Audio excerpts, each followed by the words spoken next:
program, but he brought in a little bit of money. So we managed pretty good to get by that way. I recall they had a welfare program, and Dad was a very proud man. But when it first hit us, we were in such, well, no, this was later on, we got in such bad shape till he called the welfare lady, Ms. Lee, her name was Ms. Lee, to come out. And she came out to interview him, see if he qualified for the welfare, which was $35 a month. And so she got asking him personal questions, and he got mad and run her off. He wouldn't answer questions. So we didn't get the welfare, but somehow he managed to do it. And right along that time, we had this old dog we had raised called Sparkplug that I was telling you about earlier. And he was in the backyard one day, and I was standing on the back porch, and this little old scrawny dog jumped the fence and came over and started to fight with him. And the dog was foaming at the mouth. And so Daddy was, we knew the dog came in had rabies. So Daddy got the local policeman, and they tied 2 ropes to old Sparkplug and took him down in the woods and put him. And the policeman took out his pistol and was going to shoot the dog. Well, he missed him and hit him in the foot. Well, when he did, he just lunged for Daddy, and he just grazed the skin on his heel, on the lower part of his leg. And so back then they would cut his head off and send him to the lab, and it came back, he was positive he had rabies. So my dad had to take 6 of those shots, which were very bad. Particularly, he was an older man, but he had to take 9 of them, and 1 a week.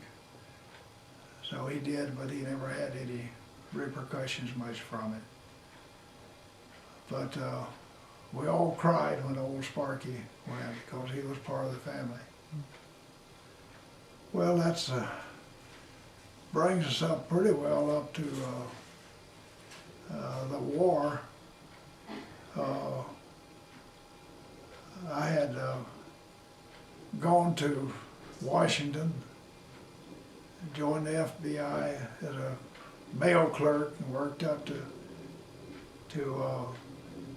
fingerprint identification. Was this after you met grandmother? Pardon? Was this after you met grandmother? Yeah, I had already met grandmother there. Yeah, that's right. And but at any rate,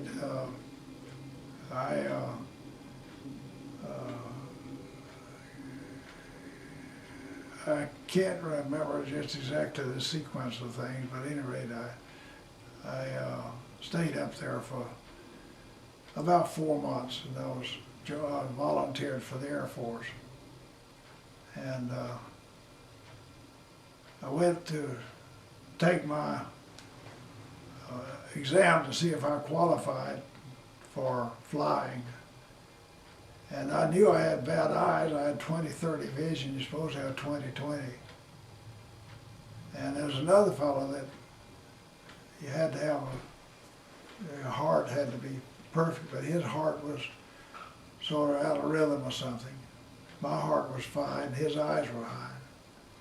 So we decided we'd switch. I'd take his heart test, and he'd take my eye test. But we got scared that if we got caught, we'd be in trouble, so we just backed out of that deal. And I was living in Washington in this row house, and this woman that I was living in her house, she was a bookie. And there was a row house that Washington was famous for, and a nice one. She lived well. And there's 3 floors to the house. And on the first floor was the kitchen and her bookie operation, horses, race horses. And then on the third floor was where she had her poker games. And they would go up there. She'd have, the men would come in and they'd go up to the third floor and play the poker. Well, she didn't tell me anything about the poker nor the horse racing thing, but I went there and asked her if she had a room. She said, yeah. So she put me on the second floor. And she told me, says, now don't you ever, young man, don't you ever go up to the third floor. Well, I would sit there and listen to what was going on. I knew what was going on. You could hear them, you know, laughing and talking and saying what cards they had and this sort of thing. Anyway, and also I saw the booking operation downstairs, so I knew. Well, she was a very giving woman. She took me under her wing. She was an older lady. I guess she was in her 50s. Took me under her wing, and she made me do the right things. She was doing everything wrong, but she wouldn't let me do anything wrong. But at any rate, I had to go take my eye test, and I told her, I says, well, I got to go take my eye test, but I says, I got 20/30 vision. I'm afraid I'm gonna flunk it. She says, I'll take care of that. So she went and bought a bunch of carrots, and for 2 days I ate carrots. I mean, I never have eaten so many carrots in my life. So on the next morning I was supposed to go, she said, now I want you to get up in the morning, and I want you to dress quietly. I want you to try to stay asleep. You don't do anything, don't stress yourself, and you come down even with your eyes closed if you can make it down. And I'll have a cab out in front, and I'll tell him where to take you.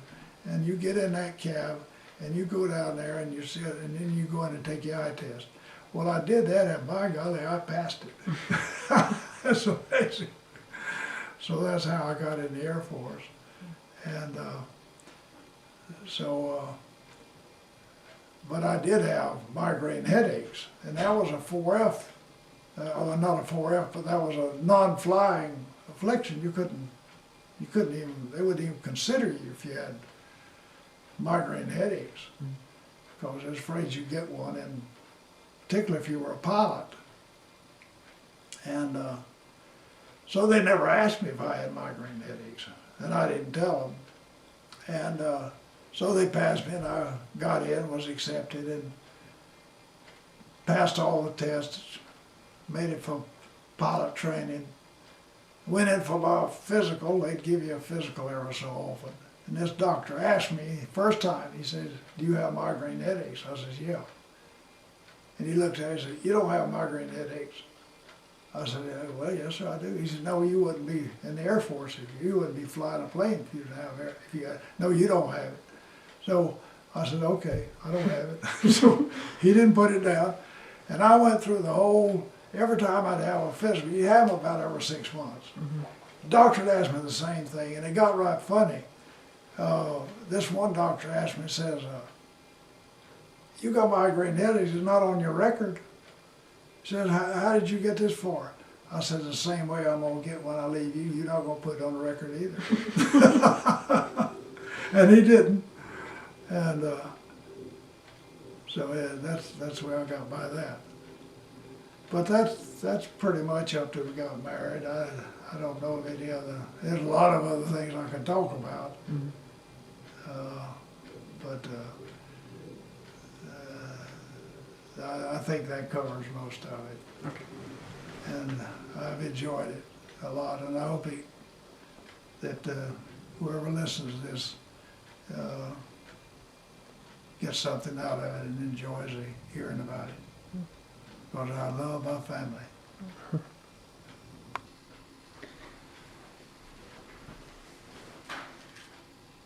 Okay, this is January 6th, 2009. Is that what you putting down? Yeah, well, and Granddad already had an opportunity to talk about his early life growing up. So just want to give you an opportunity also to tell about some stories, remember history or family life or whatever you want to talk about. Are we ready? Yeah. Well, like I said, I was born um, as Frances Elizabeth Allen. And I was named after somebody, but I can't remember who it was. I thought that was such a long name. And when I was in school, when I was in college, because my name ended in Allen, I always had to sit on the front seat because we did it alphabetically. And but getting back to when I was born, when I was just a small child, of course I don't remember this. I had this terrible disease, diphtheria, which was, and the only way they kept me alive was to drop water in my mouth. Over, I don't know how many days they did that. I must have had a pretty good immune system, or I wouldn't have survived that. But of course I got over it, as you can see. And then my first impression as a small child was I was a little girl, must have been about 2 or 3 years old, and my mom and dad had bought me a red coat and red shoes, and I had those on. I don't know where I was going, but it probably was to church. And my dad was holding my hand, leading me out the door. I just seemed to adore my dad and like to have him around.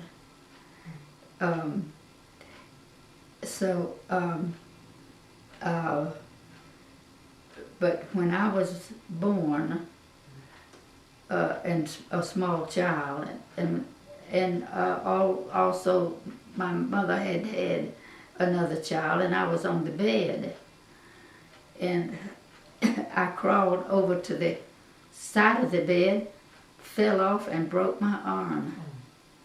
And I can remember how they put my arm in a plaster and held it to my body for days until I don't know how they decided when to take it off, but I can't remember that. But my brother and I played together a lot. Was that the younger brother? Or That's older? my younger brother. What's his name? And his name was James. And we were little minks. We stole our daddy's chewing tobacco and chewed it ourselves. And we had a lot of fun.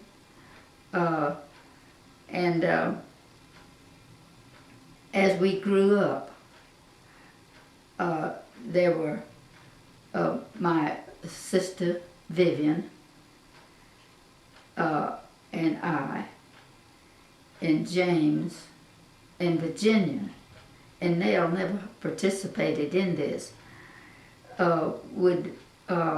We had a grapevine, and we would get under the grapevine and draw off a house. And James was always the daddy, and he was the real young, you know. And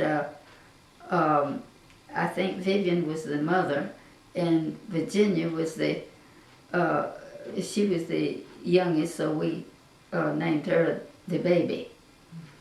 And we had a lot of fun playing house, we called it. And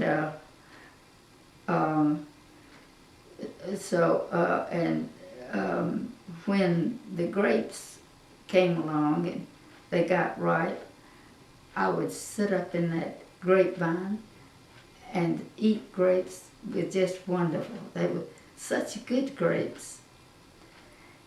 And now I have told you a lot of things that have happened. Anything else you want to know? What was the town you were born and grew up in? Oh, I was born in Alabama, in Opelika, Alabama, Is that, where you, nearby on the farm that my dad owned. is that where you spent most of your time growing up? Beg your pardon? Is that where you spent most of your time growing up? Yes, and what happened is, along about that time, I'm gonna back up. I want to say something else right here. On the farm, our dad would take us walking, particularly on Sunday, and it was we'd walk across a bridge that spanned a creek or something of that sort, some kind of water. And we'd go out in the woods, and you know how strong hickory trees are. We'd climb up in the hickory tree, and our dad taught us to get up to the very top, and then we'd lean over and go all the way down from the top to the bottom, and that was a lot of fun. And so when I was about 8 years old, on a beautiful May morning, it was kind of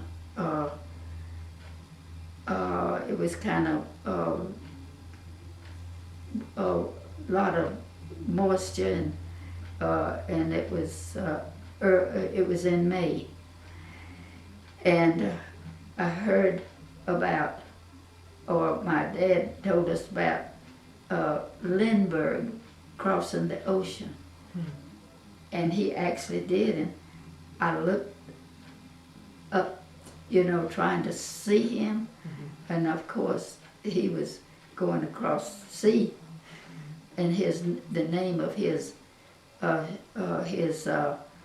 plane was Spirit of St. Louis. I don't know if you ever heard about that during your time in school or not. Yeah. Eric Lindbergh. Uh-huh. Yeah. And it's now what else would you like?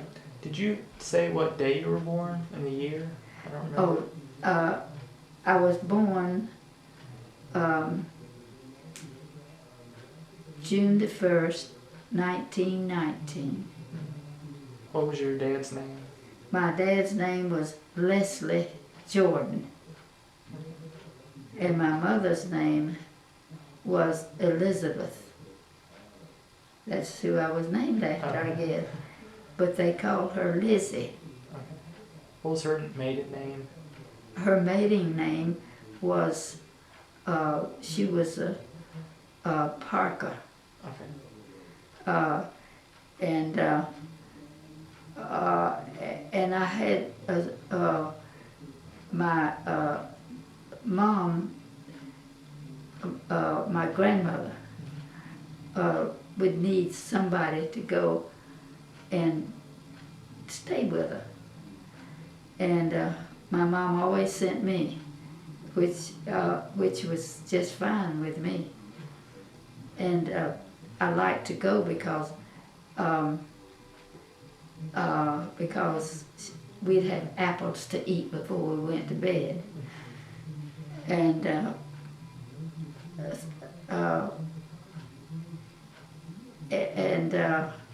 also before my granddad died, he was George Parker.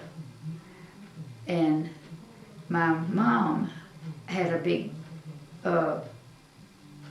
she grew up in a large family.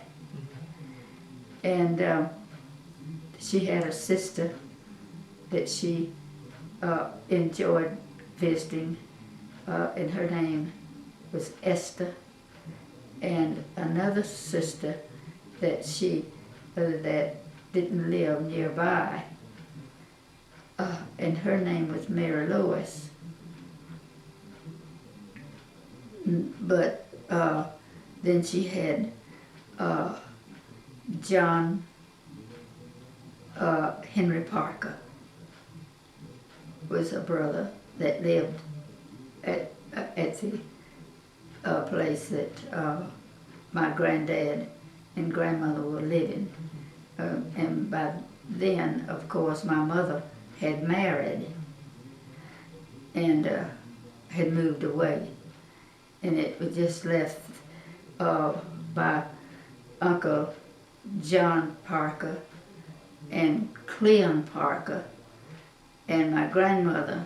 And I'd go stay with them, and she'd cook us hoe cakes, cornmeal hoe cakes, and I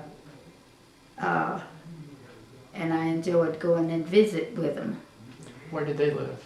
They lived near Opelika, and my granddad owned a big farm, and my Uncle John tended the farm. He grew stuff on the farm, and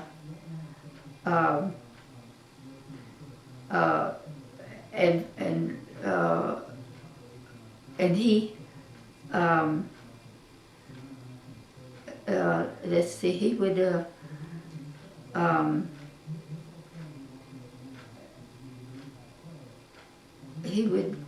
he married a young woman, and they got married, and her name was Edna, and he brought her there, and they stayed in the same house with all the rest of us. And she was, I really liked her, and she had a sister that I became friends with. Then I'd go visit with her.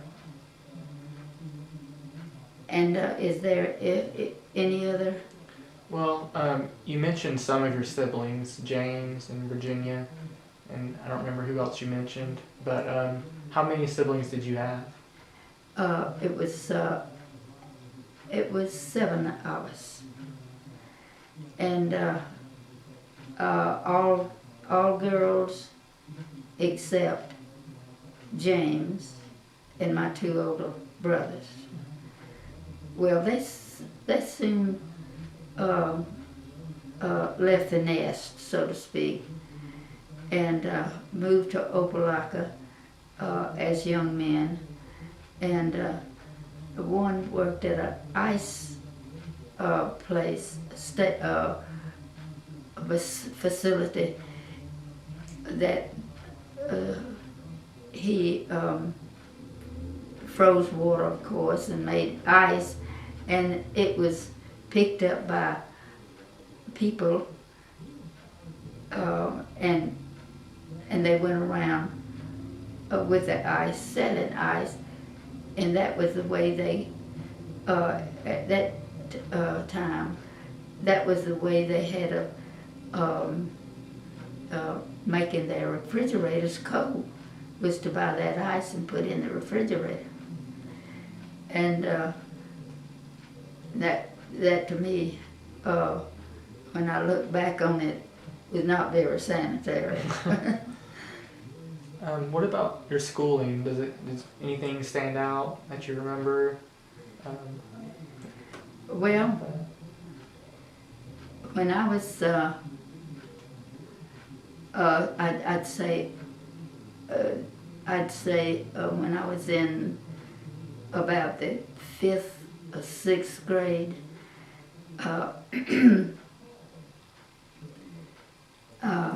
I would, I had a teacher that taught me English, and we wrote essay type things. And I was able to write some of the most beautiful kind of descriptions of the sunset and the atmosphere, and my teacher thought it was real good. And